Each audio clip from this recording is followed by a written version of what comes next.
Get into a real estate of mind right here with Think Realty Radio, hosted by Abhi Golhar. Breaking down the latest market news, tips, and strategies, Abhi Golhar is nationally recognized for his real estate expertise. It's only on Think Realty Radio, and it starts right now. Think Realty Nation, welcome to the show. It's your host, Abhi Golhar. I'm excited to be here today because we're talking about a topic that, quite frankly, I've always wanted to learn more about. You know, I have a fund, it's called Summit and Crown, and we purchase mobile home parks, but I haven't really gotten into the business of mobile homes specifically because I have a team for that, and I'm generally the guy that's raising the money. I will say, though, we went out and we sought an expert that understands mobile home parks, the operation of mobile home parks, and what one needs to do to invest in them to really create a community. And I'm excited to have her on the air. Her name is Chimene Van Gundy. And this conversation for me is going to be so much fun. I feel like I'm going to learn a lot. So I have my crayon, I've got my construction paper, and I'm ready to take some notes. So Chimene, welcome to the show. Tell us a little bit about who you are and what you do. So my name is Chimene Van Gundy, and of course, my expertise area is mobile homes. I was recently featured in a book. It was actually an Amazon bestseller. It went bestseller status in less than 12 hours, but it was a collaborative book by 20 different women, and it was called Wealth for Women: Conversations with the Team That Creates the Dream, the top 20 female real estate investors that can get you wealthy in real estate. And I was actually quite honored to be in that book. And of course, my chapter in that book is all on mobile home investing. I'm a mother of 5 children, and I was at a corporate job and had been laid off from the corporate job and was referred by a friend to read Rich Dad, Poor Dad regarding money. And I was in and out of foster care as a young teen, and I was never taught about money. The only thing that I was taught was scarcity, right? Like, we don't have enough. We never have enough. And so nobody ever really taught me anything about it. And I read that book. Right. And I know this sounds really cliche, but it changed my life. And after being laid off from my corporate job, I really didn't know what I was going to do. I was newly married, and I came into my marriage with 4 children. My new husband and I now, I was married previously. We have a daughter together too, so that gave us our 5. But, you know, at 37 years old, I heard the words, I believe in you, for the very first time. And you took those 4 words that my husband said with Rich Dad, Poor Dad, and it totally magically transformed my entire life. And that's really how I can talk about it. And I went to an introductory course where they drew my name out of a hat. I went to the 3-day basic training where I met my mentor, Dr. Mary Jo Wilson. She's known as Dr. Taxling. And I took my education through Rich Dad Education, or Elite Legacy. And I needed $20,000 for some classes and a mentor. And I went home, and I didn't have $20,000, and so I sold stuff. I sold jewelry. I sold some Thomas Kincaid paintings that I had, and a collection of collectibles that I'd had since I was a little girl.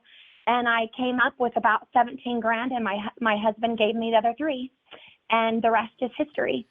So that's kind of how I got started in real estate investing. Yeah, congratulations on your success so far. That's incredible. I mean, yeah, thank you. So what's your inner voice now? Of course, that's changed, and now it's more to the positive, and you're using that and you're leveraging that to your benefit. But what was your inner voice telling you back when you didn't know how to invest, and you're like, well, I don't know, versus where it is right now, which, from what I can tell, is super powerful and super go-getter, and I'm going to make it happen?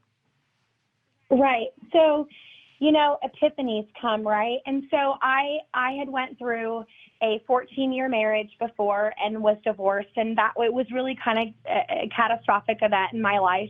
And then got remarried to literally somebody who inspires and encourages me. And it was just very, very, very, very different things. And so back then, I just I always knew that I needed to do something. And so I was a division director for a corporation. I was making them a ton of money. I do have a bachelor's of arts in criminal justice with a minor in law and a minor in sociology. So I went to college. I did that. And I was making them a lot of money and then was laid off. And I just remember when my husband said, I believe in you. And I'm like, I don't know how this is going to work, but I just said, give me 2 years and I'll change our life. And I literally went from thinking that rich people were bad, bad, bad, and people who made money somehow, some way hurt others, to going, oh my God, this is amazing. I can make my money work for me. And most people that have money have actually worked and earned it.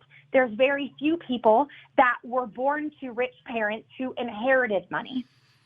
And so it was really it was really an epiphany for me. It was really my epiphany bridge that I had to cross and take that journey on my own. And what a fantastic journey it was. So it really went from changing my mindset to be in one way to having a mindset of positive affirmations, telling myself that I can do it.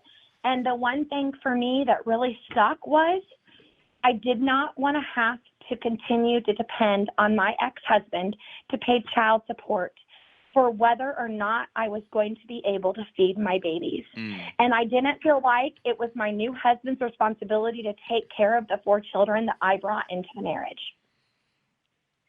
And That's so powerful. for me, I was hungry. Yeah. I was hungry. I can tell. I mean, it's interesting to see when one is put against a wall and that's all you got, right? Your back is against the wall and you're looking forward, and that's the only direction you can go. Right. Diamonds are formed under immense pressure. I feel like that's exactly the same story that you have, and that's what happened. How do you juggle being a mom with 5 kids and running a business and doing all the stuff? Because I'm a guy, right? Like, I can't figure out how to like fry an egg and also do dishes at the same time. Like, men are terrible at this. We are not multitaskers. Y'all, I mean, women, y'all have this figured out. You can like paint a ceiling, you can fry an egg, you can, get kids ready off to school and do taxes all at the same time, blindfolded. Like, how do you do all this? How do you juggle it all? With great difficulty. I mean, I'm not going to sit here and give the audience, paint this rosy picture, right? Like, I'm here to be real. And so there's some days with great difficulty, but when you are hungry and you want to do it, you make it work. And that's one thing that I have to say about women all over the country and all over the world. We're the ones that have to make it work. And so we do. And let me tell you something, managing, and I actually run and own 5 different companies. I'm running and owning 5 different companies. Luckily, 2 of my kids have they're adults. So I have a son that's 24 and a daughter that's 18. So they're both out on their own, spreading their wings and flying. And I have 15, 7, and 5 at home. But, I still got soccer practice, dance practice, all those things. So it's about juggling and prioritizing things that you need. So when I'm at work and I focus on work. When I'm at home and I focus on my home. And I think that's what you have to do, whether as a parent, anytime. When you're at work, you focus on your work, and when you're at home, you focus on your family. And you have to be able to make those things happen. That's right. We got to go to break. We're going to get into the weeds of mobile homes and investing in mobile homes when we come back. Have questions for me? Head on over to thinkrealtyradio.com. On the right side, you'll see a little form. You can punch in your question. If you want to get in touch with Chimene, super easy to do it. Go to www.mobilehomemillions.com. We'll be right back. We'll be right back with more Think Realty Radio with Abhi Golhar after these messages.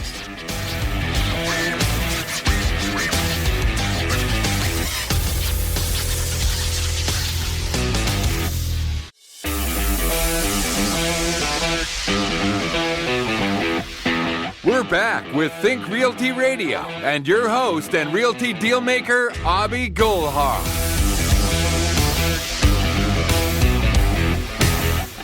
Think Realty Nation, it's Abhi Golhar, the host of Think Realty Radio. We're back. My guest today is Chimene Van Gundy, and we're talking about mobile home investing. You know, as a real estate investor, you think about single-family flips. You think about single-family rentals. You think about tax liens. You might even think about probate records and new construction and commercial real estate. But, you know, there's a segment of real estate investing that could potentially be more profitable and leave more of a legacy and make you feel like you're creating a community. That's mobile homes. And quite frankly, just from my perspective, I need to get more into this. Like, I've been a single-family flip guy, single-family rental guy, even now apartment complexes. I just haven't given as much attention as I should to mobile homes. And so I feel like that's such a good idea. Chimene, what do you think about that? What do you think about these investors that are out there flipping homes? I'm sure you have a perspective. Well, I do. I mean, so when I started my journey, you know, I wholesaled a couple of brick and mortar houses. I did one flip, but the one flip caused me so much stress. It was so crazy. I was like, this is ridiculous. And the one thing that I love about mobile homes, because I do fix and flip them, right? And then I sell or finance them. But one thing that I love about mobile homes is I literally can crawl under that mobile home, look at the underbelly and look at the underneath of that mobile home and look at the roof and almost know exactly to the penny how much I'm going to spend on my rehab.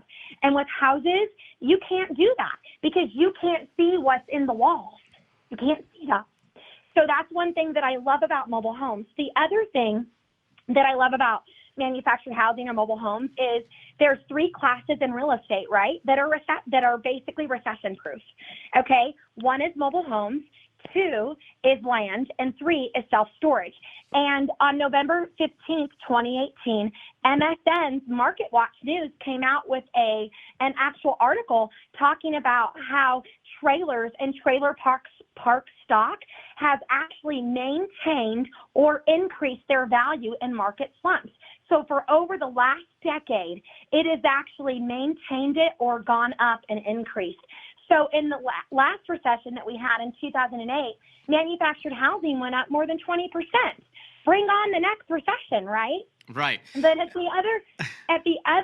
the other point though, this is really the last stand and the last frontier for affordable housing in the U.S. And I'm on a mission to let people know that hedge funds, Wall Street hedge funds, ruined apartment investment. Apartment buildings, the requirements, the regulations, everything that you have to go through, and the amount of money that they want for an apartment where it used to be affordable housing is ridiculous. So I'm like, Wall Street, stay out of this space, because if we let them in this space, they're going to ruin manufactured housing and parks as well. And you have articles all over the country where people are increasing, these capital funders, right, are going out and they're raising funds for these mobile home parks, but they're increasing rents on people by 58, 70%. That's right. Okay, so a lot of these people can't afford to live there. They've been in the park for 10 years and they can't afford to move. What do you do in that case? So I really am all about making sure that we fix and flip with integrity. When we owner finance it out, they can afford it, and we're giving them a beautiful place to live with beautiful, affordable housing that they can live in and call it their home and give people home ownership. And so that's the other part of this that I absolutely love and is near and dear to my heart. And so I really don't want to see this asset class ruined. So I'm really trying to educate people about it. But you can make money with mobile homes and manufactured housing, but have some core values. Do it with dignity and respect. Don't just be money hungry and it's all about how much money I want to make, because karma comes around. It comes around and it's going to get you. So a lot of folks listening will kind of look at this and hear this and say, okay, well, mobile homes aren't really my style. So you have those folks that may not jump in just from that perspective. You do have a lot of institutional capital that will take a look at different spaces. Like you said, I mean, you have the apartment complex space, which is what I'm very familiar with and you have a lot of competition in that space. You also Correct. have the flip space, you have single-family rentals, and you have Invitation Homes that owns more than 20,000 single-family rentals that they raised millions, hundreds of millions of dollars for. And I do wonder what would happen to the mobile home park space if you had institutional jump in. I mean, they're looking at it from a money perspective. And so Correct. maybe, like you said, educating some of the more mom and pop real estate investors and say, hey, there's opportunity here. You can do it ethically, you can do it morally, and you can also Right. run a profit. That's a good idea. It's also very similar to turning around a neighborhood and saying, well, hey, we're just going to kick out all the riffraff and we're going to put in new housing. Well, then the riffraff is just going to go somewhere else. It's not about getting rid of the riffraff. It's about re-educating exactly. the riffraff. And that's exactly. I mean, and then you see these case studies in Detroit and Chicago, and that's always a challenge. You've created an online training platform. It's called Mobile Home Millions. Help me understand what the online the trading platform is and why you created that. Yeah. So I quickly realized that, when we're talking individual mobile home units, right? Because mobile homes so you have two classes in mobile homes. It can either be personal property or real property. If it's real estate and real property, it means it's attached to land, okay? If it's personal property, it means that it sits in a park on a lot. So when you're dealing with personal property with mobile homes, you actually can buy and sell them very, very easily. So what Mobile Home Millions does is it teaches people how to go out and negotiate. You have somebody who's selling a home, and a lot of times if they're selling a manufactured house, it's because they're getting a new one. They need it gone ASAP. Or they're moving and they're you know what I'm saying? And they're moving to another area, whatever, and they don't have money to move it. So either way, in those two scenarios, they need to sell it quickly. So I teach people how to go in, create a relationship with that owner, be able to discount the mobile home, look for things that are wrong with it, because 99.9% of the times it has some significant issues, be able to get the price down. And then on the other end, find a seller that's willing and has the time to fix up that mobile home that you can sell it for a profit. And so you're basically wholesaling it. You're getting it under contract for one price and assigning your contract to another person at a higher price.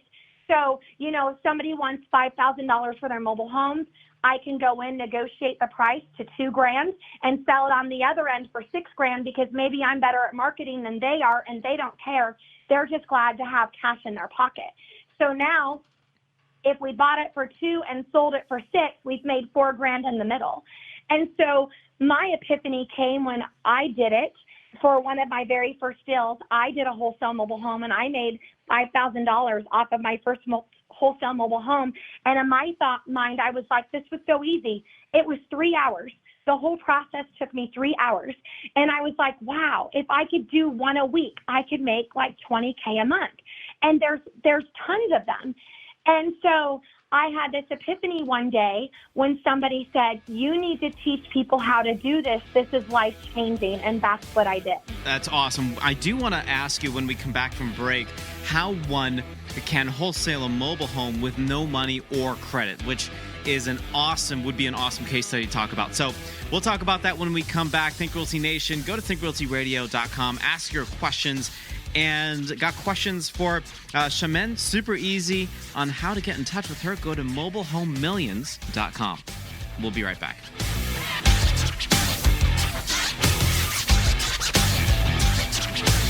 Don't touch that dial. Real estate investing made easy when Think Realty Radio returns.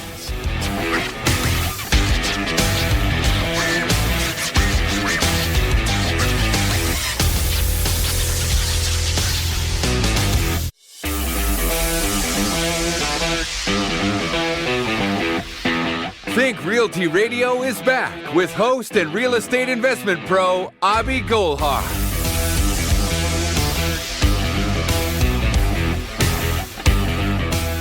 We're back, Think Realty Nation. It's your host, Abhi Golhar. Welcome to the show. So I do want to do a little bit of a recap here. mobile homes are a really good way. If you haven't started to maybe diversify your portfolio a little bit and you want to create impact in a space that, quite frankly, could use that level of help, that level of, hey, you know what, honesty and just doing good for people and by other people, mobile home parks is it. And mobile homes specifically, if you want to do the larger deals, then you have that ability as well. You have that opportunity. But my guest today is Chimene Van Gundy. We're talking about mobile homes and how you can really kind of fit into the picture, and quite frankly, how mobile homes can fit into your portfolio. Real quick question for you. Do me a favor, Chimene. Let's do a recap on mobile homes, and then let's start talking about how you can wholesale one without money or credit. Okay, sure. So in mobile homes or manufactured housing space, if you're talking about individual homes, there's two different classifications. You have real property, which is real estate. That means it's attached to land. Or you have personal property, which means it's like a car. Okay, it has a title, not a deed. And so those are usually mobile homes that are in lots in parks. So that's one. The next thing is that you can easily buy and sell mobile homes with no money and no credit, and that's by using an assignment agreement. And that means that, let's say somebody wants to sell their home for $5,000. You go, you look at the mobile home, you negotiate the price, you get it down to $2,000. Let's say you're better at marketing than they are, and you find somebody who's willing and has the time and the bandwidth to fix up that mobile home, and you can sell it to them for $6,000. Now you've just made $4,000 in the middle, and all you did was put the deal together, and that was done by an assignment contract or an assignment agreement. And what I want people to understand is assignment agreements are used every day in America. When you close on your HELOC, when you close on a new home loan, there is a form in that package that tells you that they're actually going to be selling that package or that loan to another company within like 10 days, usually Fannie or Freddie. So they have to have an assignment agreement that you sign in order to do that. That's what we're doing. We're using an assignment agreement, putting the deal together and getting money in the middle. And when I did my first one, Abhi, and I made $5,000, and I realized that if I did one a week, I could make $20K a month, the epiphany came to me that if I could teach one single mother how to do this, and even if she did one a month and she made $3,000 to $5,000, how that would change her life, how it would change the life of a college student that's trapped with debt, how it would change the life of families, new families out there, any family struggling, or the empty nester, or the senior citizen who is barely making it on Social Security. And the fact of the matter is, in this country, we have 10,000 senior citizens, or actually 10,000 people a day for the next 7 years, turning 65 or older. That's right. And they are selling their brick and mortar homes, and they are cashing out, and they are going to live in places like Florida and Texas and Mississippi and other places like that. And they are living a good life because now they've bought a mobile home unit, and now they just pay lot rent, and their taxes, they're only taxed like a car on that mobile home because it's personal property. Yep, that's right. And I will also say this about the retirement crisis, too, that I've found to be really quite staggering. I mean, we talk about those that are retiring every single day. Right, you mentioned the right number. It's the 10,000 people, 10,000 baby boomers a day for the next 7 years that are retiring. What better way to provide some additional cash flow, some additional capital gains, some additional money in your retirement account as you're retiring? What better way to do that than to get into the mobile home business and to start flipping some of these things and then start to realize the passive cash flow potentially that one could gain from that. Talk to that for a quick second, Chimene, if you don't mind, the passive income piece of mobile homes and how one develops that and understands it. Sure. So I have what I call the kiss of death in any mobile home park investment or any mobile home investment period. When I started out with this, I rented my 2 mobile home units that I started with, and within a couple months, they hadn't changed the filters, and 2 AC units went out. And in Texas, when it's 110 degrees, it's got to be fixed in 24 hours. And I realized after a conversation with my mentor that I needed to switch it to owner finances. So if you're going to do this, avoid the rental kiss of death in the mobile home space and actually go with what I call the kiss of gold and actually do a seller finance unit. Because guess what? When you do that and you act as the bank, you are actually you are not a landlord. So you now give them pride of ownership. They're going to change those filters in the AC. They're going to not, put stuff in the plumbing that they shouldn't because they own the unit and they'll have to fix it. Mm-hmm. So with pride of ownership comes less responsibility for us, but then we get to keep more of the cash flow. So this is where I have really found my kiss of gold. So I have a kiss of death and a kiss of gold in the mobile home space. That's right. And so that's what I've done. I have no rentals. All of my units are owner financed units, period. And Awesome. That's all I do. And it's what I do in my mobile home parks too. So when it comes to mobile homes being recession proof, it reminds me of your different classes of cars.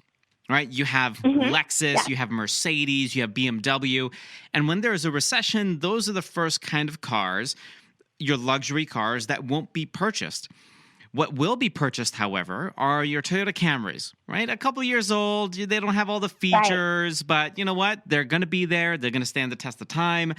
And they're just a little cheaper. But that doesn't necessarily mean that the person driving that Toyota Camry is a bad person.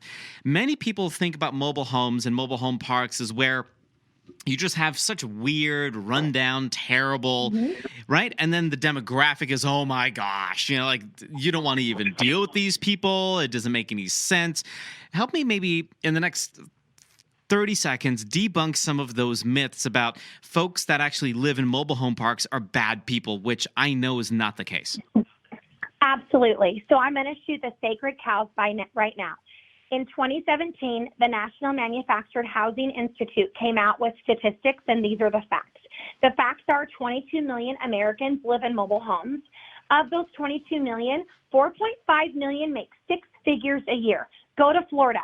Those people are not trailer trash, but we have it in our head that people think that people who live in mobile homes are trailer trash, and that's not the case. You have 4.5 million people in America who make six figures a year living in mobile homes and manufactured housing because they don't want to be house poor. They want to actually have an abundant life, and they're able to live in really nice mobile homes.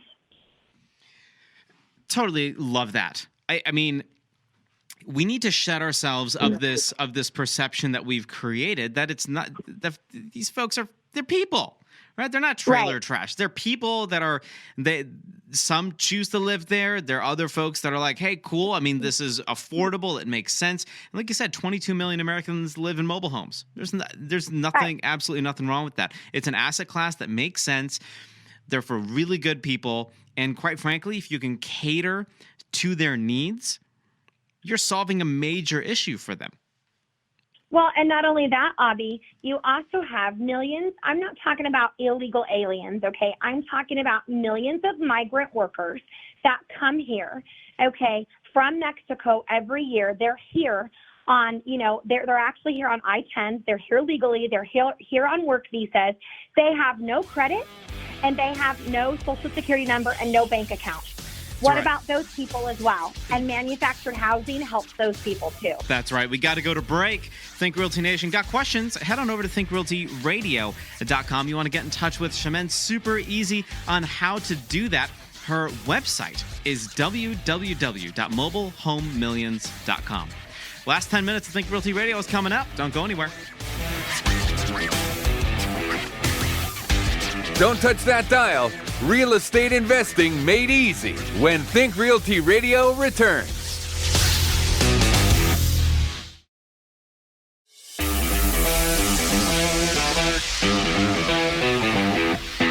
Think Realty Radio is back with host and real estate investment pro, Abhi Golhar.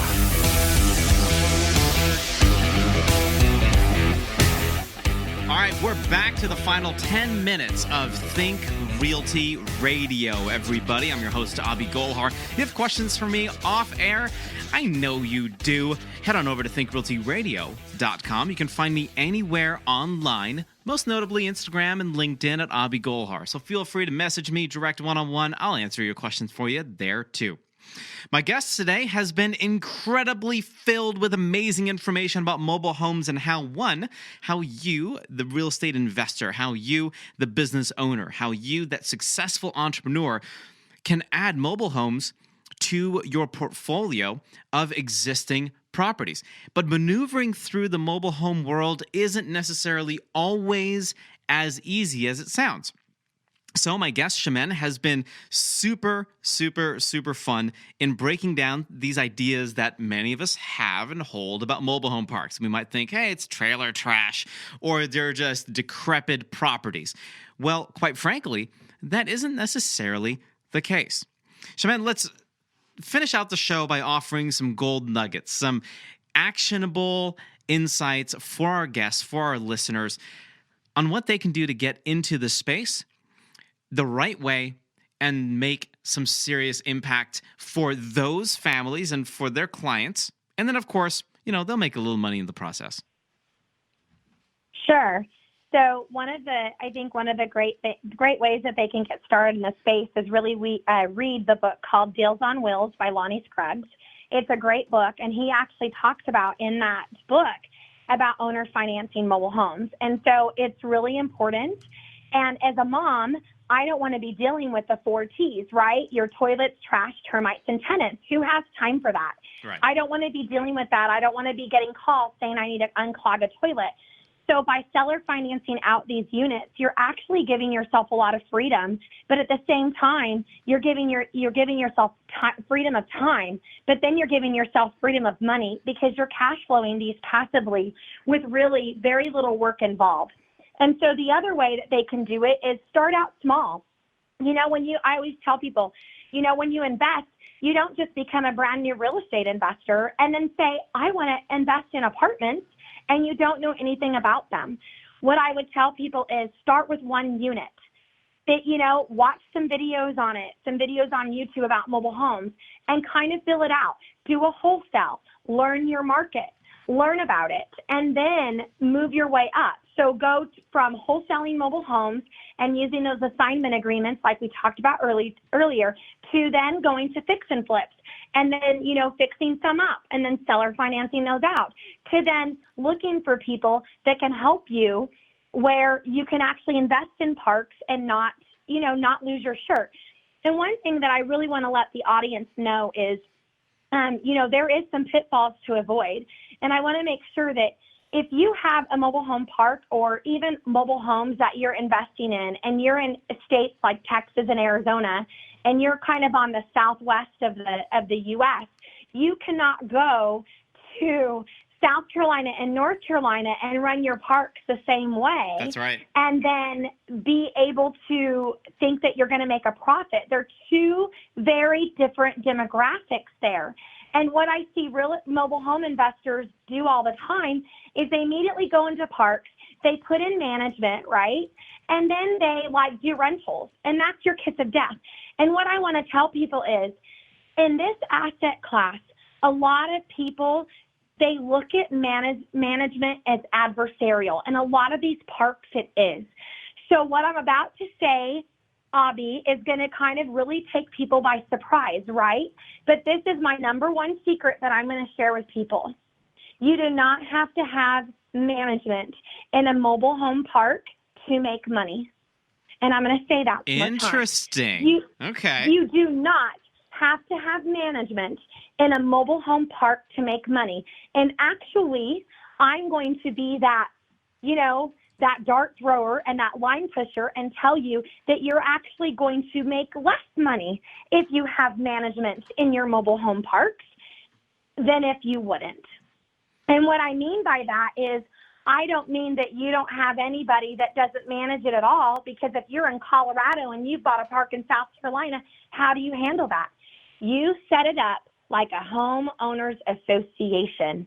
Now they are responsible for their own community. You have a president, a vice president, a secretary, and these people are voted on, and they meet, And let me tell you something, there's a Mrs. Kravitz in every mobile home park across the country. That's right. And I know everything that's going on in my parks. Yeah. Everything. I love it. I just raised my cap rates because I did away with the riffraff management and empowered my people in their park to be responsible for their community. And you know what?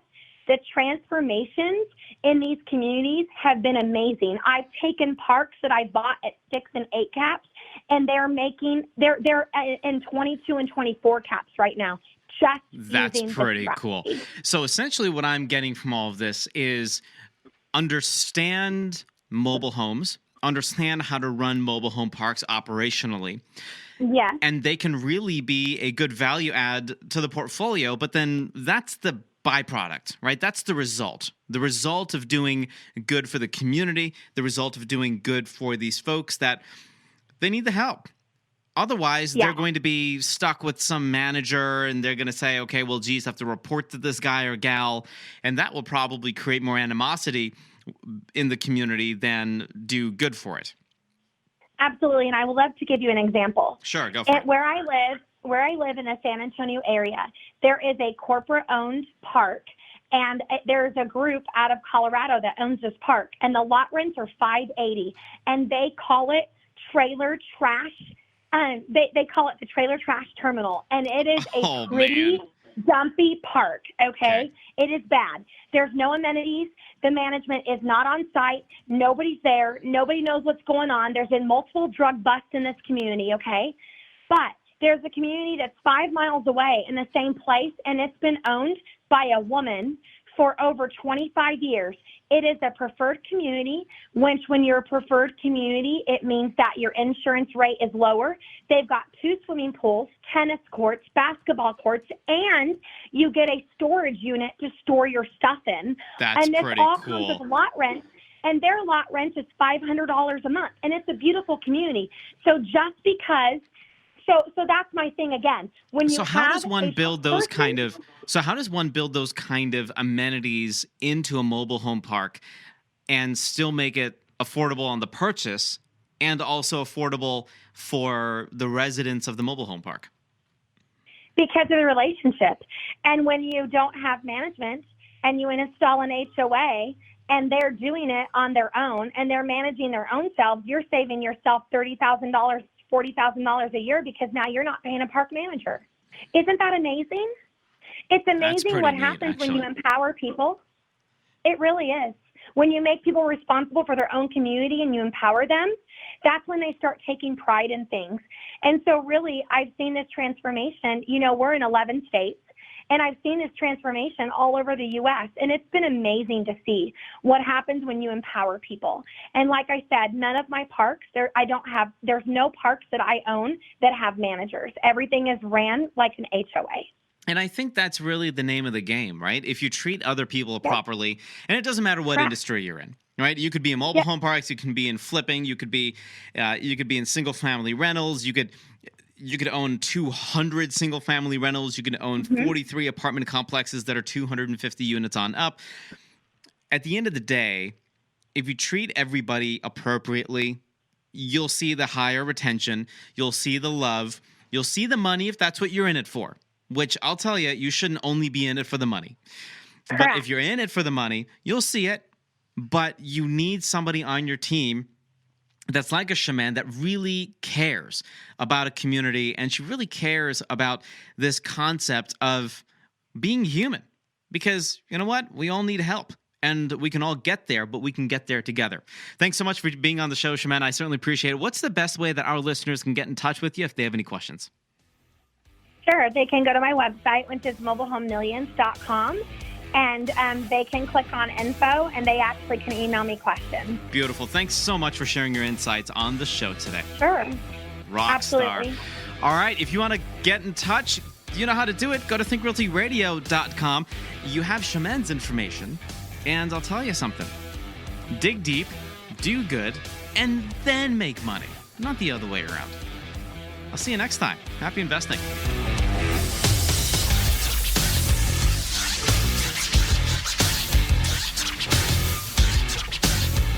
The show is over, but Abhi's expertise is available for you 24/7 at thinkrealtyradio.com. Videos, articles, podcasts, insights, everything you need to create more for your future right at your fingertips. Think Realty Radio, a real estate of mind.